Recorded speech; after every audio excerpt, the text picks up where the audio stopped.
जिस दिन मुझे बड़े रईस खानदान की बड़ी दीदी घर लेकर आई, उसी वक्त मैंने देखा कि दूसरी दीदी अपने उस trash green tea type boyfriend को लेकर दादाजी के सामने घुटनों पर बैठी हुई थी। दोनों रो रो कर ड्रामा कर रहे थे। दादाजी भी पिघल चुके थे और बस हाँ बोलने ही वाले थे कि तभी पूरे परिवार ने अचानक उसकी मन की आवाज सुन ली। अरे बेवकूफ दीदी, उसने सच में तुमसे 1 रुपया सीधे नहीं लिया, लेकिन पूरा इनडायरेक्ट तरीके से चूस रहा है।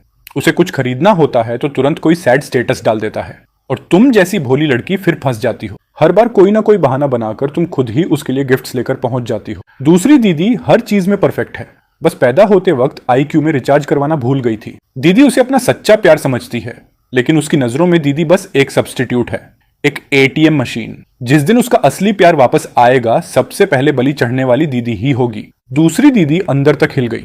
क्या मतलब बलि चढ़ा दी जाएगी? क्या मतलब सब्स्टिट्यूट? दादाजी भी शॉक्ड थे। ये क्या मामला है? क्या ये बच्चे की इनर वॉइस है?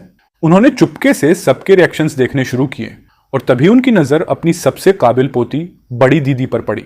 दोनों दादा पोती की अंडरस्टैंडिंग कमाल की थी। बड़ी दीदी बिना एक्सप्रेशन बदले हल्का सा सिर हिलाकर इशारा कर गई।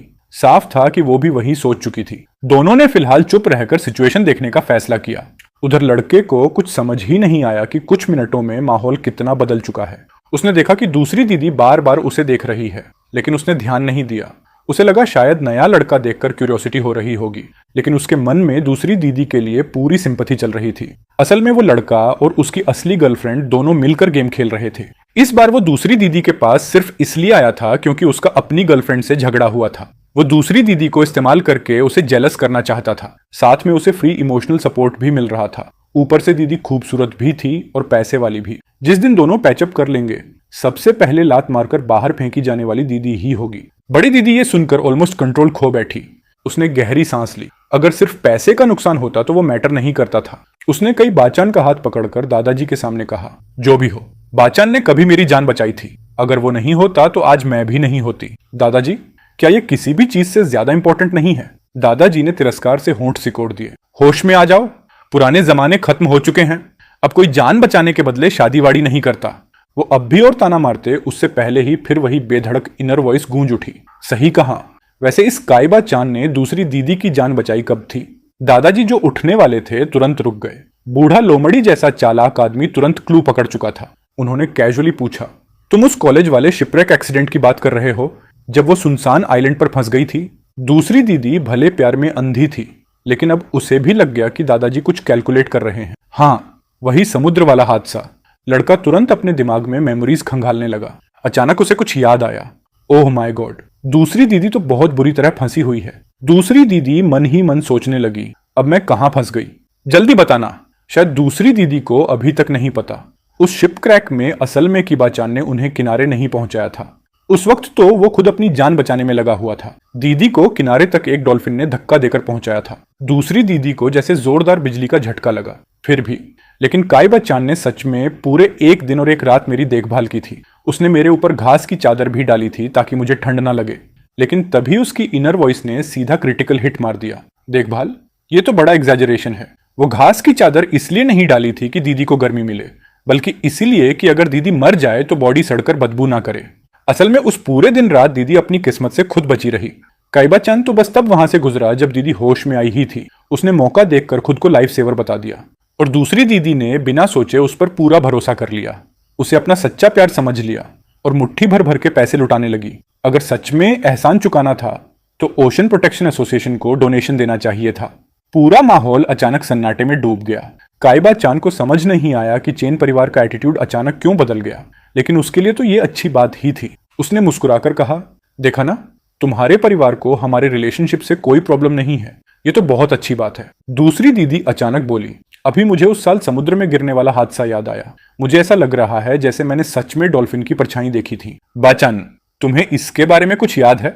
उसका सवाल इतना अचानक था कि काइबा चांद तैयार ही नहीं था। उसका दिल एक पल में जोर जोर से धड़कने लगा। ये अचानक सब कैसे याद करने लगी?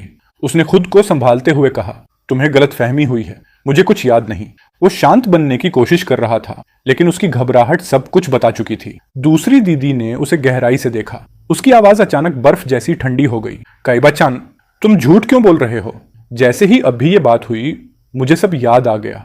उस पूरे दिन और रात में अकेली बीच पर पड़ी थी। तुमने मुझे कभी नहीं बचाया। काइबा चांद मन ही मन गाली दे बैठा। हे भगवान, दूसरी दीदी को अचानक दिमाग कैसे आ गया? और तभी लड़के की इनर वॉइस जोर से चीख उठी। ये सुनते ही दूसरी दीदी का चेहरा लगभग पूरी तरह टूट गया। कीबा चंद आधे दिन तक एक शब्द भी नहीं बोल पाया और वही उसकी सबसे बड़ी कन्फेशन बन गई। दूसरी दीदी के दिल में बची आखिरी उम्मीद भी टूटकर बिखर गई। उसने निराश होकर हाथ हिलाया। तुम जाओ, आज के बाद हम दोनों का कोई रिश्ता नहीं और कभी मुझे ढूंढने मत आना। काइबा चांद का चेहरा शर्म से लाल हो गया। उसने कभी सपने में भी नहीं सोचा था कि उसका झूठ ऐसे अचानक एक्सपोज हो जाएगा। चेन परिवार की मतलब भरी निगाहों को सहना उसके बस से बाहर हो गया। इस बार उसका मेंटेलिटी सच में टूट चुका था। वो घबराकर वहां से भाग गया। दूसरी दीदी उसका जाता हुआ पीछे का साया देखती रही, फिर चुपचाप सिर झुका लिया। वो सच में बहुत उदास लग रही थी। अब उदास मत होना, उसे फिर वही दिलासा देती इनर वॉइस सुनाई दी। पता नहीं क्यों इस बार उसका दिल थोड़ा पिघल गया और उसने लड़के की तरफ देखा। क्या ये वही छोटा भाई है जिसे अभी अभी घर लाया गया? हालांकि अभी कुछ देर पहले उसी ने उसके दिल में चाकू घोंपा था। लेकिन लोग कहते हैं ना, चाहे 99 बार फेल हो जाओ, 100वीं बार फिर उठकर कोशिश करनी चाहिए। छोड़ो, इसे तो पकड़कर टांग दो और अच्छी तरह पीटो। दादाजी ने तुरंत आंखें कसकर बंद कर लीं। अबे चुप भी हो जा। उनके होंठ बेकाबू होकर फड़कने लगे। दूसरी दीदी गुस्से में लगभग बेहोश होने वाली थी। दादाजी ने खांसी की। आखिर वो उनकी दूसरी पोती थी। अगर सच में गुस्से से मर गई तो इस बूढ़े शरीर को फिर क्लीन अप करना पड़ेगा। तुम ही चेन फैन हो ना? इधर आओ।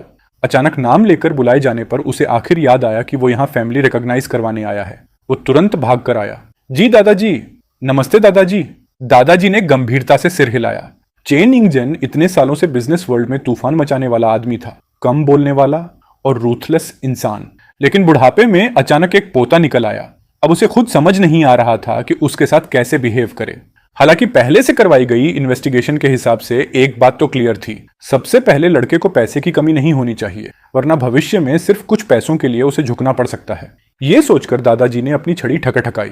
उन्हें घुमा फिराकर बात करना पसंद नहीं था, इसलिए सीधा मुद्दे पर आ गए।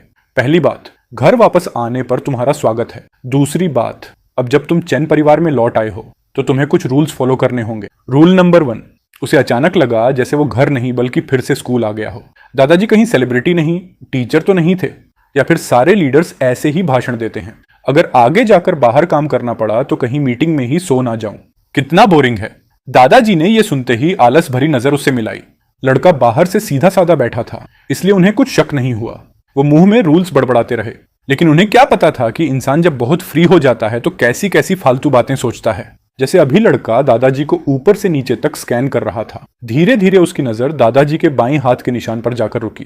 कुछ लोग बुढ़ापे में बहुत रिस्पेक्टेबल लगते हैं, लेकिन जवानी में वही लोग प्यार के लिए जान देने वाले वॉरियर हुआ करते थे।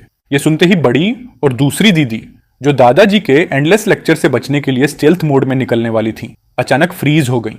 लड़का अब भी बिना कुछ नोटिस किए फोन स्क्रॉल कर रहा था। दादाजी गांव से थे। दादी उनकी बचपन की चाइल्डहुड स्वीट हार्ट थी। दोनों साथ बड़े हुए थे। एक बार दादी के बर्थडे पर वो खेत में धान काट रही थी। दादाजी को पता चला तो उन्होंने रोमांटिक बनने के लिए बहुत सारे फूल तोड़े और उन्हें देने चले गए। चलो पहले तुम्हें 50 लाख पॉकेट मनी दे देता हूँ, इसे वेलकम गिफ्ट समझो, जो मन करे उस पर खर्च करना। दादाजी अचानक ऊंची आवाज में बोले। इतनी बड़ी रकम सुनते ही लड़के की पूरी बॉडी जैसे रुपए के निशान में बदल गई। दादाजी, आप सिर्फ मेरे असली दादाजी नहीं, आप तो मेरे भगवान हो। दादाजी बाहर से पहाड़ जैसे शांत दिख रहे थे, लेकिन अंदर से पसीना छूट चुका था। बस थोड़ा सा, सिर्फ थोड़ा सा, और ये लड़का अभी उनका पूरा लव हिस्ट्री खोल देता।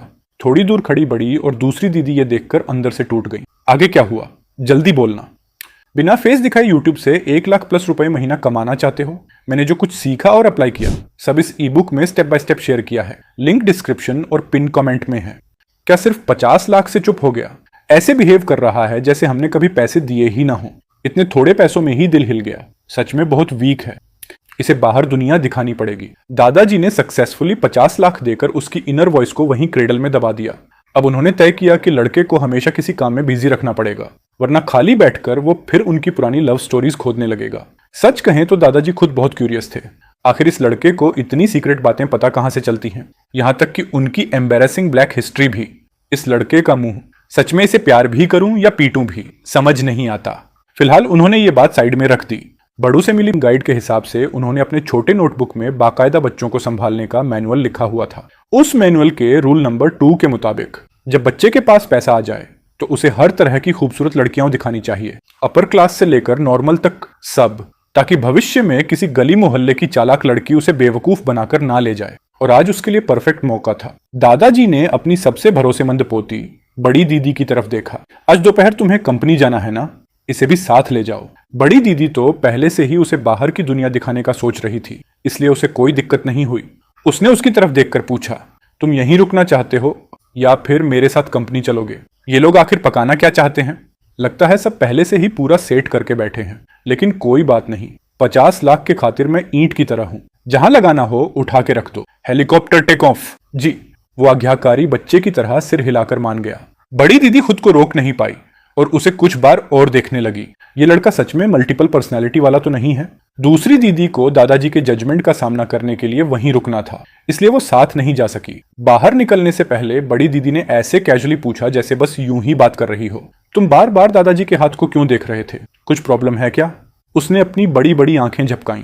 नहीं तो बस उनके हाथ पर स्कार देखा तो थोड़ा क्यूरियस हो गया। वैसे अभी मैं कहां तक सोच रहा था? ओह हाँ, दादाजी असल में दादी को फूल देकर रोमांटिक कन्फेशन करने वाले थे।